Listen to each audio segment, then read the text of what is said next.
Isa sa malaking iniinda ngayon ng mga magsasaka ay ang sobrang laki ng pagtaas ng presyo ng abono. Ang dating 800 pesos ngayon ay umaabot ng 1,400 pesos. Ano nga ba ang dahilan? Crop areas increasingly by almost 400,000 hectares in New South Wales. Tapos katulad kanina yung nasabi ko po, increase of freight cost to $20 to $40. Reports that Chinese government will impose export taxes on fertilizers.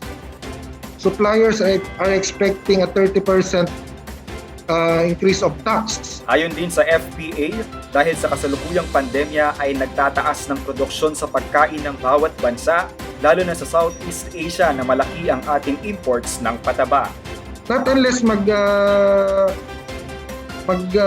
mag-reverse po tayo, yung gumamit po tayo ng organikong pataba o mamili po tayo dito sa mga lokal na material na pwede nating gawing pataba. Hinihikayat din ng FPA na ipa-soil analysis ang kanilang lupang sakahan upang malaman ang tamang abonong kailangan lamang ng itatanim.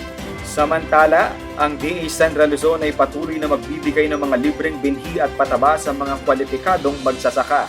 Katulad po ng nakarang cropping season, ang Department of Agriculture po ay naglaan din ng pondo para makaayuda or makatulong sa ating mga manananim ng palay na makapagbigay po tayo ng fertilizer. Ito po ipadadaan po natin sa Development Bank of the Philippines through our Memorandum of Agreement. At katulad po ng nakaraang season, ito po ay through butcher scheme. At ito po ay magsisimula maaari ngayon na pong dry season kasi po yung ating wet season cropping ay patapos na po. Hinikayat din ng kagawaran na magparehistro ang mga magsasaka sa RSBSA sa munisipyong sakop ng kanilang sakahan.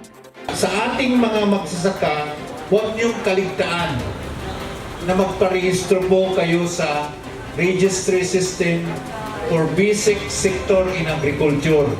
Pagpunta po kayo sa munisipyo, magparehistro po kayo. Dahil kung hindi po kayo nakarehistro doon, yung amin pong binabanggit na mga ayuda sa ating mga magsaka ay hindi po makakarating sa inyo.